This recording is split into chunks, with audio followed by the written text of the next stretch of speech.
Hi everyone! So, it's me Jan and welcome back again dito sa aking YouTube channel na Dogs Caring Tip. So for today's video guys, isi-share ko naman sa inyo ang night routine kung paano ko inaalagaan ang aking mga dogs. So kung ikaw, yan, nagkaplano ka palang mag-alaga ng aso, may idea ka ba kung paano mo aalagaan yung mga dogs or dogs na bibilihin mo? So, itong video na to guys, so i-share ko lang sa inyo every night routine na ginagawa ko sa pag-aalaga ng aking dog. So partida pa yan guys ha, nagtatrabaho pa ako. So ang pag-aalaga kasi guys ng aso ay parang kang nag-aalaga ng baby or bata. So you need to be responsible. So kailangan maibigay mo yung mga needs at pangangailangan ng dogs mo. So material man yan or emotional. So kailangan support ka pa rin sa yung mga alagang aso. Of course, kailangan mo rin malaman kung ano nga ba yung do and don't sa pag-aalaga ng aso, lalo na sa pagkain at saka sa mga bagay-bagay na ginagawa mo. So, napaka-importante alam mo kung ano yung mga pwede at saka hindi pwede sa mga dogs. Ang dami ko nang sinabi, maglilinis lang naman ako. So tara guys, pero guys, bago ang lahat, kung bago ka pa lang dito sa aking YouTube channel, so don't forget to click subscribe at hit mo na rin guys yung notification bell on para ma-notify ka sa mga susunod natin panibagong video na gagawin dito sa aking YouTube channel na Jan with Dogs Caring Tip. So tara guys, mag-start na tayo. Share ko sa inyo kung ano nga ba yung everyday night routine ko. Let's proceed to the video.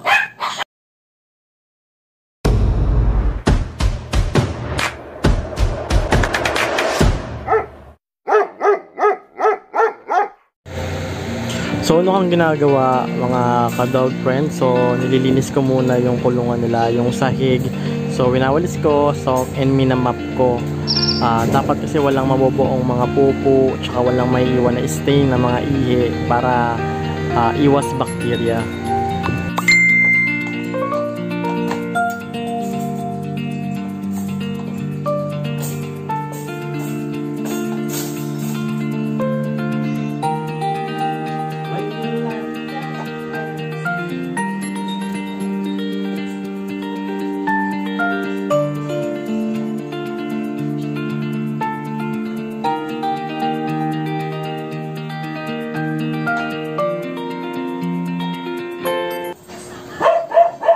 So ito guys, everyday ko to nililinis para hindi lumaho. So ito yung tray nila. Sinasabon ko siya na hand soap yung gamit ko dito. Maingay. So yan, kailangan everyday mo siya lilinisin every night. Ito yung ginagawa ko every night routine. Kailangan lilinisin bago matulog.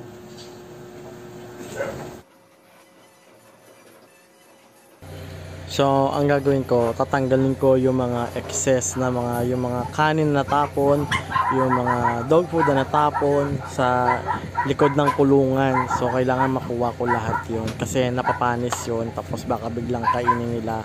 So, kailangan malinis siya.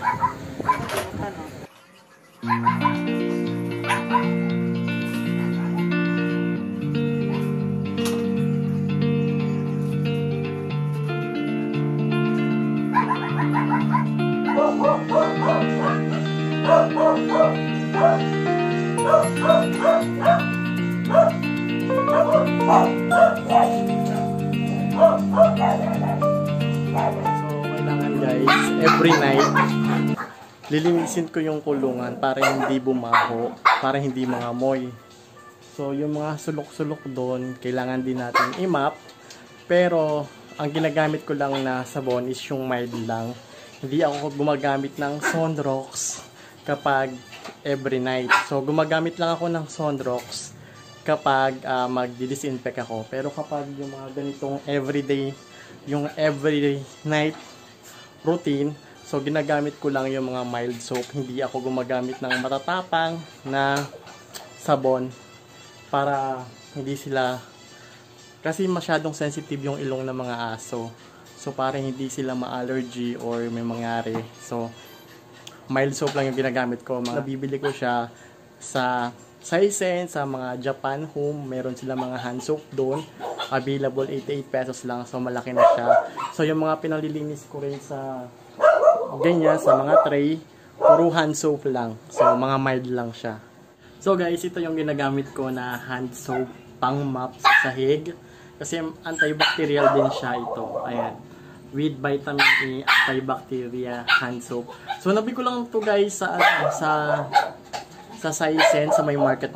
So, ito yung ginagamit ko pang mop sa sahig, pang mop doon sa kulungan nila, pang linis, pang hugas-hugas. So, everyday, ito yung gamit ko.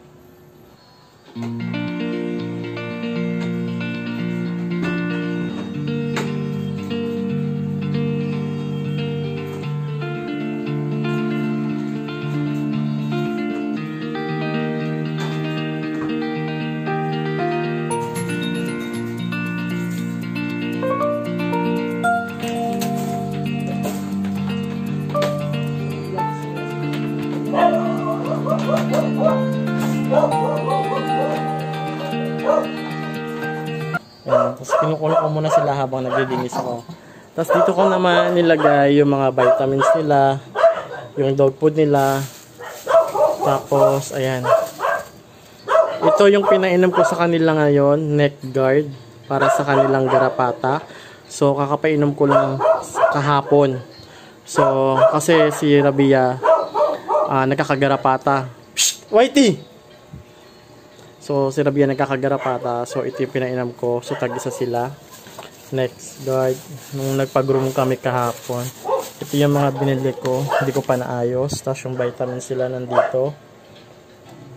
So, currently, ang pinapainom ko sa kanilang vitamins, Liberolin at saka LC-Bit. Yung Papi Iron, hininto ko muna. So, dalawa lang pinapainom ko. Ayan. Tapos itong table na to guys, binili ko lang din to sa Shopee. Ito. Bali, nasa 300 pesos lang siya. Computer table siya. Ito naman yung potty tray nila. So, dito sila umiihi. Dito sila minsan nagpupupo. So, kailangan maya-maya to nililinis. Kapag may pupo, linisin agad. Tapos, hugasan. Yan.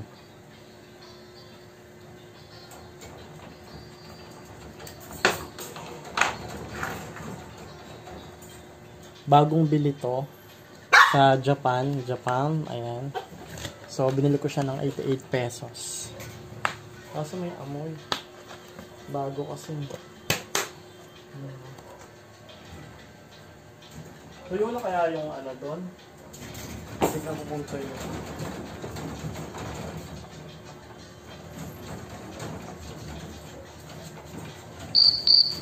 So, dito, naglalagay ako ng isang basahan para pag-absorb, kunyari pag lumagpas yung ihi nila, ma-absorb ng basahan, hindi kakalat sa balat nila. Minsan kasi pag hindi ako naglalagay, kumakalat sa balat nila.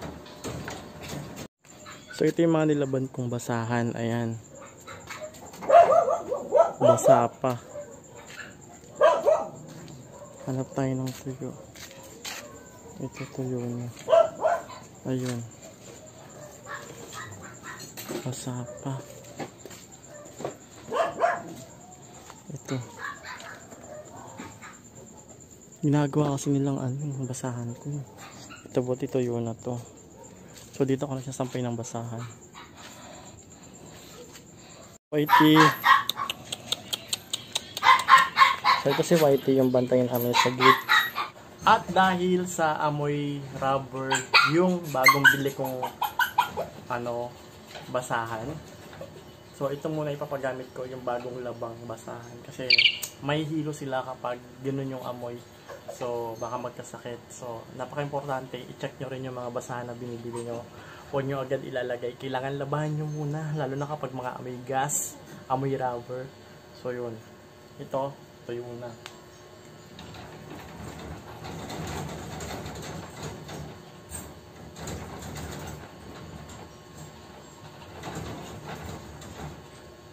Kung bagong bili pa naman ko.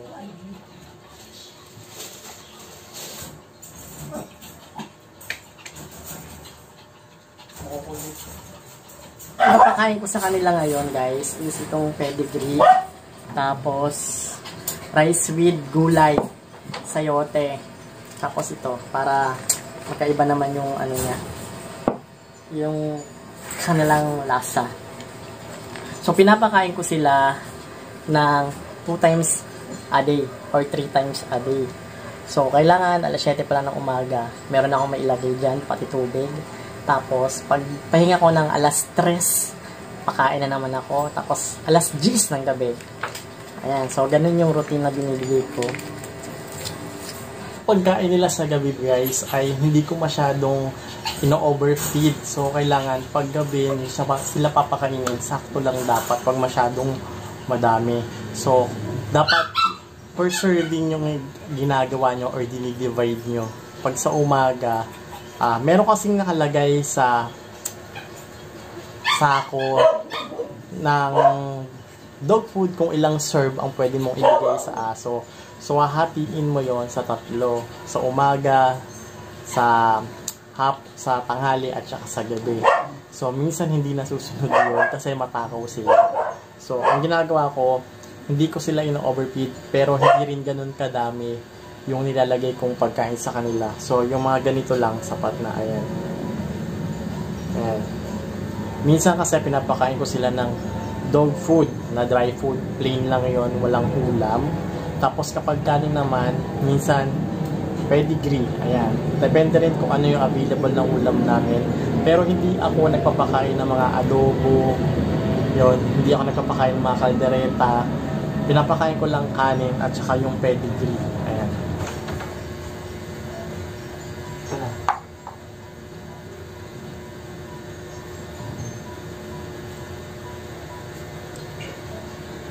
Ayan. So, ganyan sila kumain. So, magkasama pa rin sila sa isang bowl. Hindi naman sila nag-aaway.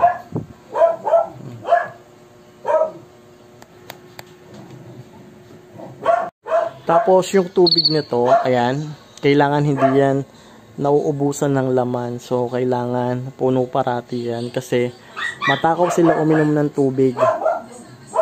Yung isang ganyan nila, saglit lang yan.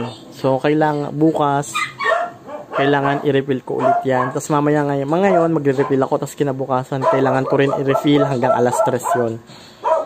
Diba, no? After nila kumain ng dinner, tama dinner kasi gabi na. So, vitamins naman yung binibigay ko sa kanila. So, kagaling ng umaga, pinainom ko sila ng LC-Bit. So, ngayon naman is Liberolin. So, pinapainom ko sila ng 3 ml yan, 3 ml. Pero, sabit naman, yung suggested nila is 5 ml. Pero ako, 3 ml naman kasi everyday naman sila umiinom. So, 3 ml lang. So, ayan. After nila kumain, papainom ko sila ng Liberolin. Check ko sa vitamins. Ikaw?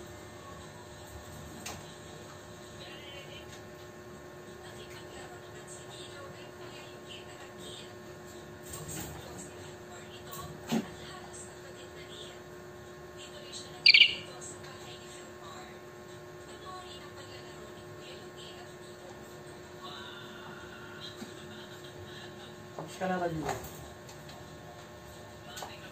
Si Riker naman, si Riker.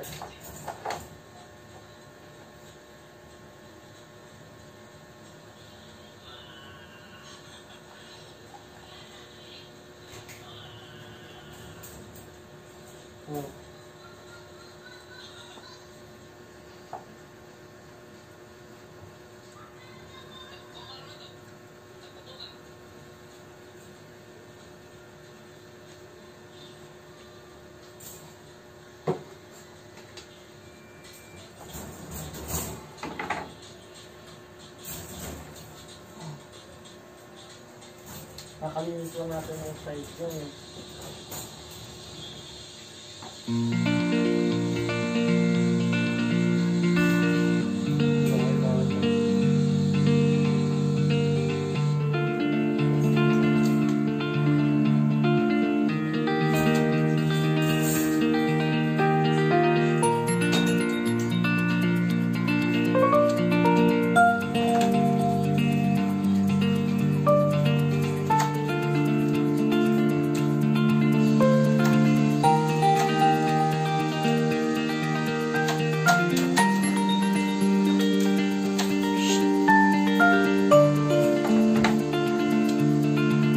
So, kailangan guys, every night, bago matulog, bubuhatin mo sila.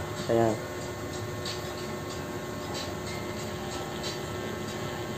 Tapos, simas. Ganyan lang. Para, mandun pa rin yung kanyang banding, ganon.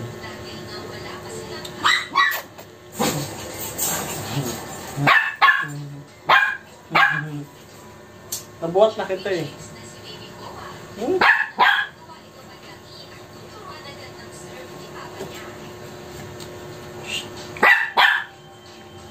Sit. Down. Rabia, down. Down. Malandi.